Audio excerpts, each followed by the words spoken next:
மணிமாறன் உள்ளே வந்தோடனே அந்த லேடிஸ் எல்லாம் முதல்ல அனுப்பி விட்ருக்காங்க. நீங்களாம் வீட்டுக்கு போங்க, நாங்கள் விசாரிச்சுட்டு வர்றோன்னு எல்லாரும் சொல்லியிருக்காங்க. பெண்களும் சொல்லியிருக்காங்க, மணிமாறனும் சொல்லியிருக்காரு. ஐயா நாங்கள் திருடுறவங்க கிடையாது, நாங்கள் பேப்பர் கொடுக்குறவங்க. கேட்க நாதி இல்லாத குடும்பம்னு முடிவெடுக்கிறது தானம்மா. உங்களுக்கு வந்து குரலற்றவன் குரல் மனிதன் என்ன பண்ணிட போகிறான்னு. கம்பெனியில் உள்ளவனே திருடி இருப்பான், கம்பெனிக்கு உள்ளவனே திருடிட்டு கணக்கு அமைச்சிருப்பான். திருடு போயிட்டு இவ்வளோ தான் தூக்கியிருப்பான். ஒன்று திருடிட்டானா அடிக்கிறதுக்கு நீ யார்? முதல்ல எல்லாத்துலேயும் வேடிக்கை தான். குரங்கு குட்டியாரம் அடித்தாலும் வேடிக்கை தான், கொலை நடந்தாலும் வேடிக்கை தான். எல்லாத்துலேயும் வேடிக்கை பார்க்க வேண்டியதான்பான்னு. யாராவது காப்பாற்ற மாட்டாங்க. எதுக்கு அந்த பையனை இப்படி அடிக்கிறீங்க அப்படின்னு கேட்பாங்க. மிளகாத்தூள் அரைச்சி மூக்கில் ஊற்றிருக்கான், கண்ணில் ஊற்றிருக்கான். இவன் மனுஷனாயவன். கிட்டத்தட்ட ஒரு 7 மணி நேரம் ஒரு போஸ்ட் மரத்தில் கட்டி வச்சு, ஏன்னா அது லாஸ்ட்டாக அந்த லேடிஸ் பார்த்துட்டு வந்திருக்காங்க. ஐ விட்னஸே இருக்குது. அந்த மரத்தில் கட்டி வச்சுருந்தாங்க, உள்ள இரும்பு கம்பியில் கட்டி வச்சு 7 மணி நேரம் அந்த சித்திர வேதனை வந்து அந்த பிரேத பரிசோதனை அட்டாப்ஸ் ரிப்போர்ட் வந்திருக்கு. அதில் வந்து ஒரு கண்ணில் வந்து ஆசிட் ஊற்றி, இன்னொரு கண்ணில் பெவிக்கால் எடுத்து ஊற்றி, கொரடாவில் போட்டு தலைமையில போட்டு பிச்சு பிடிக்கிருக்காங்க. மனிதனடா நீங்களாம். அப்புறமா தான் ஒரு கால்வாய்க்கு பக்கத்தில் பாடி கிடந்திருக்கு. அதுலேயும் கொஞ்சம் தலைமயிர் வந்து பிடுங்கப்பட்டிருந்திருக்கு அந்த இடத்துலையும் கொரடாவால். அதுபோக கம்பெனிக்குள்ளேயும் வந்து பார்த்துருக்காங்க. கம்பெனிக்குள்ளேயும் ரத்தத்தோட பிடுங்கி போட்ட தலைமயிர் இருந்திருக்கு. சாத்தாவளை பெனிக் ஜெயராஜ் கேஸில் இன்னைக்கு வரைக்கும் பெயில் கொடுக்க வெளியில் கோர்ட்டு. கலாசா கூட ஸ்ரீதர் மூவ் பண்ணார் பெயில். அவர் தான் இன்ஸ்பெக்டரு. பெயில் கொடுங்க, நான் ஒழுங்காக இருப்பேன். நீ எல்லாம் மேஜிஸ்ட்ரேட்டே அடிக்க போனவன், ஜட்ஜு. நீ வரக்குள்ள பார்க்குற எல்லாரும் சல்யூட் அடிக்கிறாங்க உனக்கு கோர்ட்டில், போலீஸ் எல்லாம். நீ இன்னும் போலீஸாகவே தான் வாழ்கிற. வெளியில் போனீங்கன்னா நீ எவ்வளோ சாட்சியை கலைப்ப. நீ அதெல்லாம் ஒன்றும் வேண்டாம், நீ உள்ளே இரு, கேஸை முடிச்சு அனுப்புற. ரகரம் வாய்ஸ் நேயர்களுக்கு வணக்கம். இன்றைக்கு நேர்காணல்ல நம்ம கூட இணைஞ்சிருக்காங்க வழக்கறிஞர் மற்றும் அரசியல் விமர்சகர் திரு தமிழ்வேந்தன் அவர்கள். வணக்கம் சார். வணக்கம். அதாவது பரபரப்பான ஒரு கிரைம் நியூஸ் இப்ப போயிட்டு இருக்கு. அதாவது பட்டியலின சமூகத்தை சேர்ந்த ஒரு இளைஞர் ஒருவர் வந்து திருட்டு அந்த குற்றம் சாட்டப்பட்டு அவர் வந்து தாக்கப்பட்டிருக்கிறாரு அப்படின்னு பிரேத பரிசோதனை அறிக்கையில வந்து தெரிய வந்திருக்கு. ஸோ இப்படி ஒரு இஷ்யூ வந்து ஏன் நடந்தது, இதோட பின்னணி என்ன? இல்லை, நான் இது 2010 கேரளாவில் மதுன்னு சொல்லிட்டு ஒரு இஷ்யூ நடந்துச்சு, போட்டு பாருங்க. அவர் வந்து ஒரு யாசகம் கேட்டு தான் ஒரு வீட்டுக்கு போயிருந்தார். இத்தனைக்கும் அவங்க வீட்டில் பிள்ளைங்கள்லாம் பட்னியாக இருந்திருக்கு. அவர் கொஞ்சம் பார்க்குறது ரொம்ப டஸ்டியாக இருந்தது தொட்டு அவர் அப்படியே ஒரு மரத்தில் கட்டி வச்சு அடித்து வயிற்றில் பிரேத பிரச்சனை. ஒரே ஒரு சாப்பாடு கூட அவர் வயிற்றில் இல்லை. அதை தான் மறுபடியும் 2025 இங்கே தமிழ்நாட்டில் அரங்கேறி இருக்குது. இந்த கொடூர சம்பவம் அரங்கேறிய இடம், இவர் இறந்தவர் மணிமாறன், 26 வயசு, ஒய்ஃப் ஆஃப் விஜயலட்சுமி. 1 மாதத்துலாம் குழந்தை இருக்குது. இவங்க வந்து அந்த பகுதிகளில், ரெட் ஹில்ஸ் அந்த பகுதிகளில் வந்து பேப்பர் பொறுக்கி, பிளாஸ்டிக் பொறுக்கி வாழ்கிற ஒரு வாழ்வியல் வாழ்ந்திருக்காங்க. இவரோட வீடு எங்கே இருக்குன்னா, ரெட் ஹில்ஸ் பக்கத்தில் காட்டுநாயக்கன் நகர், அங்கே தான் இவர் வசித்து வந்திருக்கிறாரு. இவர் வந்து கோணிமேடு, சிப்காடு பகுதியில் இப்போ பிளாஸ்டிக் பொறுக்கிட்டு இருந்திருக்காங்க, அந்த உள்ள கம்பெனி சுற்றி உள்ள பகுதிகளில். இவர் மட்டும் இல்லை, இவரோட சேர்ந்து ஒரு 6-7 லேடிஸும் சேர்ந்து பெண்களும் அது வாழ்வியலே அதுதான். பேப்பர் பொறுக்கி இல்லை பிளாஸ்டிக்கை பொறுப்பி அது தேர்ற ஜாமானை போட்டு, என்ன கோடியா வந்துடுற போது தேர்ற ஜாமானை போட்டுட்டு மற்ற ஜாமான் பாட்டிலு இதுமாரி கொண்ட போட்டுட்டு காசு வாங்குறது தான் அவங்களுடைய வாழ்வியலாக இருந்திருக்கு. இதில் சம்பவத்தை அன்றைக்கி பார்த்தீங்கன்னா, அந்த பிளாஸ்டிக் காணா போயிட்டு கம்பெனிலேருந்து அப்படின்னு சொல்லி முதல்ல அந்த லேடிஸ் எல்லாரையும் பிடிச்சி வம்பா இழுத்துட்டு போயிருக்காங்க. உள்ள வம்பா இழுத்துட்டு போனது யாருன்னு பார்த்தீங்கன்னா, அது ஓனர் பார்த்தீங்கன்னா கலிலூர் ரஹ்மான் மற்றும் அவருடைய வேலையாட்கள் எல்லாம் அழைச்சிட்டு போயிருக்காங்க. அப்புறம் கடைசியாக தான் மணிமாறனை எடுத்துகிட்டு போயிருக்காங்க. எடுத்துகிட்டு போய் முதல்ல மணிமாறன் உள்ளே வந்தோடனே அந்த லேடிஸ் எல்லாம் முதல்ல அனுப்பி விட்ருக்காங்க. நீங்களாம் வீட்டுக்கு போங்க, நாங்கள் விசாரிச்சுட்டு வர்றோன்னு எல்லாரும் சொல்லியிருக்காங்க. பெண்களும் சொல்லியிருக்காங்க, மணிமாறனும் சொல்லியிருக்காரு. ஐயா நாங்கள் திருடுறவங்க கிடையாது, நாங்கள் பேப்பர் கொடுக்குறவங்க. இதே பகுதிகள்லாம் வாழ்ந்துட்டு வர்றோம், ரொம்ப வருஷமாக சுற்றிட்டு வர்றோம். நாங்கள் எங்கள் திருடெல்லாம் எங்களுக்கு பழக்கமே இல்லை. ஏன்னா ஸ்டேவேஞ்சர்ஸ் வேறு, பேப்பர் பொறுக்கிறது வந்து அவங்க அந்த மாதிரி வேலைலாம் செய்ய மாட்டாங்க. அவங்க அது யாரோ திருடுறது வேலையில், இவங்களோட வாழ்வியல் இதுதான். பேப்பர் பொறுக்கிறவங்க எவ்வளோ விளக்கம் சொல்லியும் கேட்கவே இல்லை. கிட்டத்தட்ட ஒரு 7 மணி நேரம் ஒரு போஸ்ட் மரத்தில் கட்டி வச்சு, ஏன்னா அது லாஸ்ட்டாக அந்த லேடிஸ் பார்த்துட்டு வந்திருக்காங்க. ஐ விட்னஸே இருக்குது. அந்த மரத்தில் கட்டி வச்சுருந்தாங்க, உள்ள இரும்பு கம்பியில் கட்டி வச்சு 7 மணி நேரம் அந்த சித்திர வேதனை வந்து அந்த பிரேத பரிசோதனை அட்டாப்ஸ் ரிப்போர்ட் வந்திருக்கு. அதில் வந்து ஒரு கண்ணில் வந்து ஆசிட் ஊற்றி, இன்னொரு கண்ணில் பெவிக்கால் எடுத்து ஊற்றி, கொரடாவில் போட்டு தலைமையில போட்டு பிச்சு பிடிக்கிருக்கானுங்க. மனிதனடா நீங்களாம், நீங்கள் தாண்டா மிருகம், ஒரிஜினல் மிருகம், எல்லாத்தையும் பிடிங்கி எடுத்துகிட்டு இருக்கானுங்க. கட்லாஸ் மணிமாறன் இறக்கவே ஒரு ட்ரக் எடுத்து அந்த ட்ரக்கில் தூக்கி போட்டு அங்கேருந்து ஒரு கொஞ்சம் தூரம் கொண்டாந்து ஒரு சுடுகாட்டில் வச்சு எரிக்கிறதுக்கு பிளான் பண்ணியிருக்கானுங்க. அதுக்குள்ளே எல்லாம் பார்த்துட்டு இவங்க நேராக கம்பெனிக்கு போய் எங்கே மணிமாறன் எங்கன்னு எல்லாரும் இவங்க போய் கேட்கவே, அதெல்லாம் இல்லை, நைட்டே நாங்கள் மணிமாறன் அனுப்பிச்சிட்டோம், நீங்கள் இங்கேயெல்லாம் இல்லை, அவன் எங்கே போனானா போய் பாருங்கள் அப்படின்னு சொல்லிட்டு இருக்காங்க. அப்புறமா தான் ஒரு கால்வாய்க்கு பக்கத்தில் பாடி கிடந்திருக்கு. அதுலேயும் கொஞ்சம் தலைமயிர் வந்து பிடுங்கப்பட்டிருந்திருக்கு அந்த இடத்துலையும் கொரடாவால். அதுபோக கம்பெனிக்குள்ளேயே வந்து பார்த்துருக்காங்க. கம்பெனிக்குள்ளேயே ரத்தத்தோட புடுங்கி போட்ட தலைமயிர் இருந்திருக்கு. இது எல்லாத்தையுமே சாம்பிள்ஸ் எடுத்து அட்டாப்சியோட ரிப்போர்ட்ஸ் அந்த டிஎன்ஏ பரிசோதனை மற்றும் இரத்த பரிசோதனை இரத்த மாதிரிகளுக்கு அனுப்பப்பட்டிருக்கிறாங்க. வழக்கு பதிவு ரெட் ஹில்ஸ் போலீஸ் வழக்கு பதிவு செய்து இந்த கம்பெனியோட முதலாளி கலீலுர் ரகுமான் மற்றும் லேபர்ஸை பிடித்து விசாரணை மேற்கொண்டுட்டு இருக்காங்க. இதில் என்ன பண்ணிட்டு இருக்கானுங்க, செஞ்சதெல்லாம் யோகியத்தனம். சிசிடிவி ஃபுட்டேஜ் பூராத்தையும் அழிச்சிட்டு இருக்கானுங்க. ஏன்னா இவன கம்பெனி ஃபுட்டேஜ் தானே. இப்ப இதுல வந்து ட்ரூ இன்டென்ஷன் வந்து என்னவா இருக்கும்? ஏன்னா 6 லட்சம் மதிப்புள்ள பிளாஸ்டிக்கை வந்து திருடிட்டாருன்னு சொல்லி அடிச்சிருக்காங்க. அப்ப வந்து அவர் வந்து பழங்குடியினத்தை சேர்ந்த இளைஞர். அப்போ வந்து அந்த பழங்குடியினத்தை சேர்ந்த இளைஞருங்கிற அந்த இன்டென்ஷன்ல தான் இப்படி ஒரு குற்றப்பழியும் சுமத்தி அடிச்சிருப்பாங்களா? தீபாவளி நேரமா ஏன்னா தண்ணியா போட்டிருக்கிறது தானே. கேட்க நாதி இல்லாத குடும்பம்னு முடிவெடுக்கிறது தானம்மா. இவங்களுக்கு வந்து குரலற்றவன் குரல் மனிதன் என்ன பண்ணிட போறான்னு. கம்பெனியில் உள்ளவனே திருடி இருப்பான். கம்பெனிக்கு உள்ளவனே திருடிட்டு கணக்கு அமைச்சிருப்பான். திருடு போயிட்டு இவ்வளோ தான் தூக்கியிருப்பான் ஒன்று. எது வேணுமோ நடந்திருக்கலாம். திருடு போச்சா இல்லையாங்கிறது ஒரு கேள்விக்குறி. இல்லை வேற எதையாவது மணிமாறன் பார்க்கக்கூடாத பார்த்ததுனால அடிச்சு கொண்டானுங்களான்னு தெரியணும்ல. வழக்கு விசாரணைன்னு ஒன்று இருக்குல்ல. புலன் விசாரணை எதுக்கு பண்ணுறாங்க? எதனால மணிமாறனை கொன்ன? சரி, திருடிட்டானா அடிக்கிறதுக்கு நீ யார் முதல்ல? நீ எங்கே ஹேண்ட் ஓவர் பண்ணணும்? Throw police station. போலீஸ் ஸ்டேஷனில் ஹேண்ட் ஓவர் பண்ணால் அவங்க விசாரணை படிக்க போகிறாங்க, என்கொயரி கண்டஸ்ட் பண்ண போகிறாங்க, தூக்கி ரிமாண்ட் பண்ண போகிறாங்க. அவ்வளோதானே. அதில் வேற என்ன இருக்குது? ஒரு 6 லட்சம் ரூபாய்க்கு ஒரு உயிர் வந்து உங்களுக்கு அவ்வளோ எளிதாக இருக்கான்னு கேட்குறேன். அதான் கேரளாவோட மதுவோட சம்பவத்தை சொன்னேன். ஒரு கையில் அரிசிமா, ஒரு பை நிறைய அரிசி எடுத்துட்டாருமா அவர். அவ்வளோதாம்மா. குழந்தைங்க பட்னியாக இருக்குன்னு ஒரு அரிசிமா, ஒரு பொடி, அதுதான் அவர் எடுத்துருந்தது. அது கேட்டார், ஒருத்தர் கொடுத்தாரு, கடைக்காரர் கொடுக்கலன்ட்டார். இதுதான் நடந்தது. அதை விட இது மோசமான சம்பவமெல்லாம் இருக்குது. விடிய விட கொரடாவில் போட்டு பிடுங்கிறதுனா எவ்வளோ வலி, அவரோட பெயின் எவ்வளோமா இருந்திருக்கும். அதில் பிடிச்சி இப்போ ஆசிட் எடுத்து கண்ணில் ஊற்றி அதை அந்த அட்டாப்சி ரிப்போர்ட்டில் இருக்குது பாருங்கள். திராவகத்தை எடுத்து ஊற்றிருக்காங்க கண்ணில். ஃபெவிகால் எடுத்து வாயில் ஏற்றி ஸ்டஃப் ஏற்றுற மாதிரி ஏற்றி இந்த மாதிரி கொடுமைப்படுத்தி கொண்டு இருக்காங்கம்மா. டைரெக்டாக கொலை கூட இல்லை, கொடுமைப்படுத்தி கொண்டு இருக்காங்க. அப்போ கேட்க முடியாத ஒருத்தவங்கிற தொட்டு தான் நீங்கள் இந்த வேலையை பார்த்துருக்கீங்க. கேட்க முடிஞ்சவனை பண்ண முடியுமா? யார் கேட்க போகிறா இவங்களெல்லாம்? ஏன்னா ஒரு நைட்டு ஃபுல்லாக காணும். அப்போ வந்து ரிட்டர்ன் வந்து அந்த கம்பெனிக்குள்ளே கேட்கறது கூட இந்த மக்களால் முடியாத மக்கள் தானே. குறைந்தபட்சம் போலீஸ் ஸ்டேஷனில் போய் சொல்லி அழைச்சிட்டு வரணும்ல. அழைச்சிட்டு வந்திருந்தா இந்த சம்பவம் அப்படி நடந்திருக்காது. கிருஷ்ணகிரியில் கூட ரீசெண்டாக ஒரு குழந்தை காணாம போகுதுமா. 7 வீட்டு குழந்தைம்மா. அவர் லேபர் கூலி தொழிலாளி.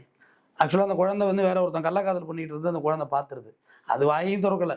அதுக்காக வேண்டியே அந்த குழந்தைய கொள்றானோ கடத்திட்டு போய் கர்நாடகா வண்டியில் கடத்திட்டு போய் ஒரு பெட்ரோல் பங்கில் அந்த வண்டி நின்றுச்சு கிடச்சா கொலை பண்ணுறானோ. நைட்டே போலீஸ் ஸ்டேஷனில் போய் சொல்கிறாங்க, என் மாதிரி குழந்தைய கடத்திட்டு போயிட்டான், நீ பெரிய கோடீஸ்வரன், உங்கள்கிட்ட குழந்தைய கடத்திட்டு போயிட போகிறாங்க அப்படின்னு பதிலளிச்சாங்க. அந்த நேரத்துக்கு போலீஸ் மூவ் ஆயிருந்தாலே அன்னைக்கு அந்த குழந்தை செத்துருக்காது. தொடர்ச்சியாக பழங்குடியினத்தை சேர்ந்தவர்கள் வந்து தாக்கப்படுறாங்க, அதுவும் இந்த மாதிரி ஹியூமனிட்டியே இல்லாம தாக்கப்படுறாங்க அப்படிங்கிற நியூஸ் எல்லாம் பாக்குறோம். அப்புறம் இதுக்கு வந்து ஒரு தீர்வுங்கிறது என்ன இருக்கு? அதுதான்மா, இங்கே வந்து எளிய மனிதர்கள் மீது நீ என்ன வேணுமோ சார்ஜ் பண்ணலாங்கிற மாதிரி இருக்குமா. சாமானியர்கள் மீது ரொம்ப கொடுமை. இதெல்லாம் வந்து ஜீரணிக்க முடியாத விஷயம். இங்கே பணம் இருக்கிறவங்களுக்குலாம் வேறு லைஃப் ஸ்டைல் இருக்குமா. பணம் இல்லைன்னா அவங்களோட லைஃப் ஸ்டைலே ரொம்ப மோசமான ஒரு நிலை இருக்குது. பிச்சை எடுக்கிறவங்களுக்கு பிச்சை விருப்பம்னா போடாமல் போ. அப்ப நீதிங்கிற ஒண்ணு இல்லவே இல்லையா? நீதின்னு ஒன்று இருக்கு. நீ போலீஸ் பிடிக்க தானே செய்கிறாங்க. அப்படி நம்ம நீதின்னு இல்லைன்னு சொல்லி ஒரு மனிதனுடைய கடைநிலை நம்பிக்கையை வந்து நம்ம டேமேஜ் பண்ண முடியாது. நீதி நடந்துக்கிட்டு தான் இருக்குது. யாருக்கு நீதி கிடைக்காம போயிட்டு. பட் இந்த குற்றங்கள் நடக்கிறது வேதனையாக இருக்குது. அஜித்குமார் நம்ம வந்து போலீஸ் அடித்து கொலை பண்ணதை பார்த்தோம். அது எவ்வளோ பெரிய கொடுமை, அது எவ்வளோ பெரிய கொடூரம். இவனை பிளாஸ்டிக் கம்பெனிக்காரர் காட்டு பிராண்டி பசங்க. அஜித்குமார் அடித்தது போலீஸ். நியாயம் இல்லாது தானே. சாத்தாங்குளத்தில் அடித்து பெண்ணிக் ஜெயராஜை கொண்டது போலீஸ். அப்போ நீதியை நிலைநாட்ட வேண்டிய பேசரிக்கு உள்ளவங்களே இந்த இல்லாத வேலையை பண்ணுறாங்களேங்கிறது தான் எனக்கு வருத்தத்துக்குரிய விஷயம். பாதிக்கப்பட்டவர்களுக்கு நீதி கிடைக்கணும் அப்படிங்கிறது தான். ஆனால் தொடர்ச்சியாக அடுத்தடுத்து நடந்துகிட்டே இருக்குன்னா அதை தடுக்கிறது வந்து யாரோட வேலை? இல்லைம்மா, இப்போ கோர்ட்டில் தண்டனை ஆகிட்டு தான் இருக்குது கேஸ் எல்லாம். நீங்கள் வந்து பிணையில் வந்துடுறதுனாலையோ அதனாலையோ கோர்ட்டு தண்டனை கொடுக்காம போயிட்டுன்னு அர்த்தம் கிடையாது. கோர்ட்டில் கேஸ் எல்லாம் கன்விக்ஷன் ஆகிட்டு தான் இருக்குது, தண்டனை ஆகிட்டு தான் இருக்குது. ஏன் சாத்தாங்குளம் பெண்ணிக் ஜெயராஜ் கேஸில் இன்னைக்கு வரைக்கும் பெயில் கொடுக்கவே இல்லை கோர்ட்டு. கலாசா கூட ஸ்ரீதர் மூவ் பண்ணார் பெயில். அவர் தான் இன்ஸ்பெக்டரு. பெயில் கொடுங்க, நான் ஒழுங்காக இருப்பேன். நீ எல்லாம் மேஜிஸ்ட்ரேட்டே அடிக்க போனவன் ஜட்ஜு. நீ வரக்குள்ள பார்க்குற எல்லாரும் சல்யூட் அடிக்கிறாங்க உனக்கு கோர்ட்டில். போலீஸ் எல்லாம் நீ இன்னும் போலீஸாகவே தான் வாழ்கிற. வெளியில் போனீங்கன்னா நீ எவ்வளோ சாட்சியை கலைப்ப. நீ அதெல்லாம் ஒன்றும் வேண்டாம், நீ உள்ளே இரு, கேஸை முடிச்சு அனுப்புகிற ஜட்ஜு. அப்புறம் இதை விட உங்களுக்கு எப்படிமா நீதியை நிலைநாட்டுறது? நீதி நிலைநாட்டுறதுன்னு இதுதானம்மா. அதெல்லாம் நடந்துக்கிட்டு தான் இருக்குது. நீதியெல்லாம் நிலைநாட்டப்பட்டு கொண்டு தான் இருக்குது. ஆனால் இந்த மாதிரி அக்கிரமங்கள் அட்டுழியங்கள் தடுக்கப்படணும். மனிதன்ட்ட இருக்க மனிதநேயம் அறவே அருந்து போச்சு. மனிதநேயமே இல்லை. 0.0% தான்.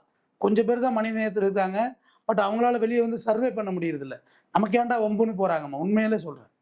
ஒருத்தவங்க ஆக்சிடென்ட் ஆகி கிடந்தாக்க, ஒரு ஹியூமானிட்டியா நீ என்ன செய்யணும்?